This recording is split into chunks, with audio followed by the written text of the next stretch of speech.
یہی بلوچ ہیں آپ کے ساتھ کیسے ایڈجسٹ ہو گئے پنجاب میں؟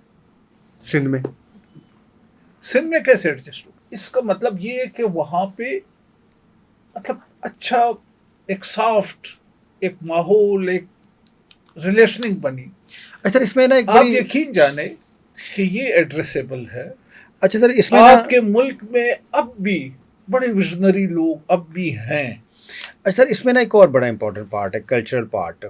اب یہ پشتونستان کی بات ہوتی ہے یا پنجابیوں اور پشتونوں کی بات ہوتی ہے تو ان کی ایک ہسٹری بھی ہے, کانفلکٹ بھی ہے. اچھا یہ کلچرلی آپس میں بہت پشتون اور پنجابی اکٹھا ہوا ہے.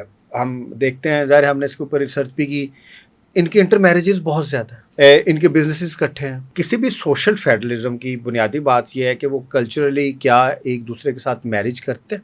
اگر پشتون اور پنجابی آپس میں میرجز کرنے لگ گئے تو اگر سوشل فیڈرلزم آ گیا تو پھر اوپر اس کے ایڈمنسٹریٹو اور اسٹیٹ فیڈرلزم تو آئے گا. یہ بھی ایک ٹرینڈ ہے کہ سندھی اور پنجابیوں کی شادی بھی ہونے لگی ہے, سندھی اور پختونوں کی بھی شادی ہونے لگی ہے, اردو اسپیکنگ لوگوں کی بھی شادی ہونے لگی ہے جو کراچی اور حیدرآباد میں رہتے ہیں. بلوچ کا تھوڑا سا مشکل, تھوڑا سا اس لحاظ سے مشکل ہے کہ جو سوشل ہے اور جو کلچرل امیلگمیشن ہے فیڈرلزم کی وہ بھی نہیں ہوئی, لیکن ریاست اس کو سر کر سکتی ہے. سر اس کا حل پولیٹیشین کے پاس ہے کہ بیوروکریسی کے پاس ہے کہ اسٹیبلشمنٹ کے پاس ہے؟ اب اس ملک میں اور آپ جانتے ہیں کہ سول بیوروکریسی کی کیا اسٹرینتھ اور کتنی ورتھ ہے, پولیٹیشین کی کتنی ہے, اسٹیبلشمنٹ کی کتنی. معاملہ تو پولیٹیکل ڈائلاگ کا ہے. ہر کسی کا اپنا جاب اور مینڈیٹ ویل ڈیفائنڈ ہے. معاملہ پولیٹیشین کا ہے اور پولیٹیشین کی ڈسپنسیشن کو آنر کرنا پڑے گا سب کو. ہاں یہ مسئلہ پولیٹیشینز ہی حل کر اور سکتے ہیں جو آپ نے ریپرزینٹیٹیو ہیں. پشتونوں کے ایک بات کی, پشتونوں کے دو ایشو تھے. ایک ملک کے اندر ان کے ایشو, ایک جو آپ نے کہا کہ پشتونستان اور اس جی طرح جی کی بات. پشتونوں نے بہت بڑا لیسن سیکھا, پاکستانی پشتونوں نے. پاکستانی پشتونوں نے. انہوں نے دیکھا کہ یار جس چیز کے ہم پیچھے تھے, جس آئیڈیالوجی کے پیچھے تھے ہم, سرخ انقلاب کے جب ہم پیچھے تھے, کیا ہوا اس رشیا کا کیا ہوا, پھر افغانستان میں جو 40 سال کچھ تو خون ہوا وہ کیا. آپ آج کسی بھی پشتون کو 10 ارب روپے دو, وہ ایک پیسہ بھی افغانستان میں نہیں لگائے گا, پنجاب میں لگائے گا, کراچی میں لگائے گا, اسلام آباد میں لگائے گا.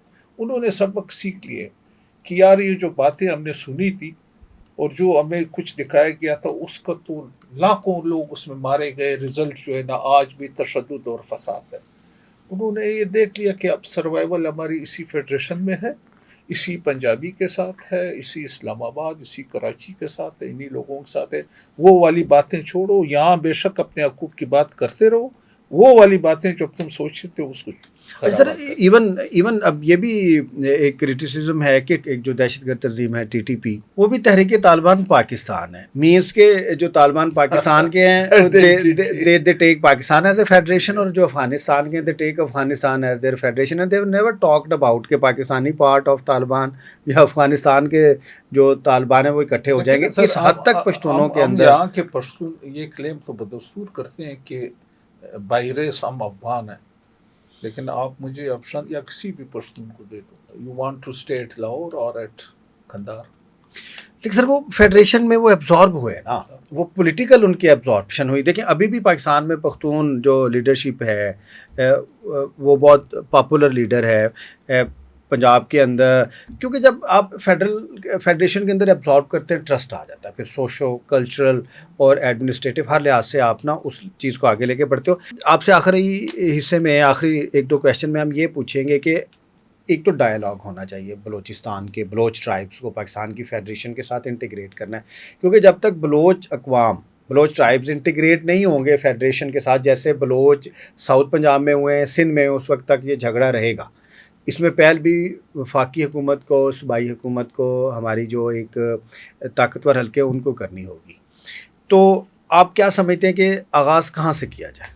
میں یہ سمجھتا ہوں کہ ایشو پولیٹیکل ہے, political dialogue by involving the top political leadership of the country, having the trust and confidence of the establishment. کہ اگر ٹاپ لیڈرشپ ڈائلاگ بھی کرے گی, کامیاب بھی کرے گی, اور پیچھے سے جو ہے نا اس کی انڈورسمنٹ نہیں ہوگی تو یہ بات آگے نہیں بڑھے گی. تو یہ پولیٹیکل ایشو ہے.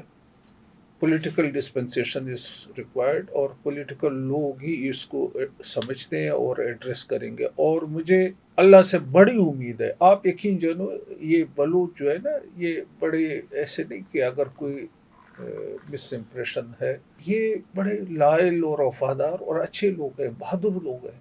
آپ ان پہ ہاتھ رکھیں، یقین جانیں ان کے معاملات ایڈریس کریں، شورٹی دیں، یہ مطلب مین اسٹریمنگ ان کی کریں، یہ انٹیگریٹ ہو جائیں گے. اچھا سر، باقی ہمارے دائیں بائیں ہمارے خطرات ہیں.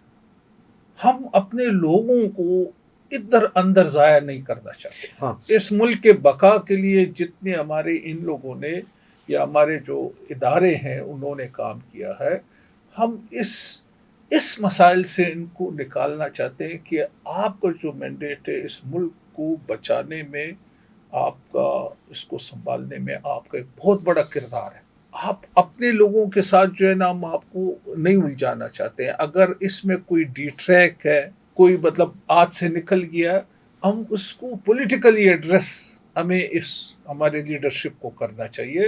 اور جن لوگوں کا ایک اور اپنا بہت ہی محترم مینڈیٹ ہے، ہم ان کو کیوں یہاں پہ اب کتنی افسوس کی بات ہے یار، کیسے برداشت کرے کہ مطلب 100 لوگ 50 لوگ، مطلب یار ایسے تو نہیں ہے، کوئی لاٹ میں تو نہیں ملتے ہیں. آخر ایک کیریئر ہے، ایک بنانا اس کو اس حد تک پہنچانا، اور وہ ہم آپس میں اندر میں گھر ہی میں ہم ضائع کر لیں.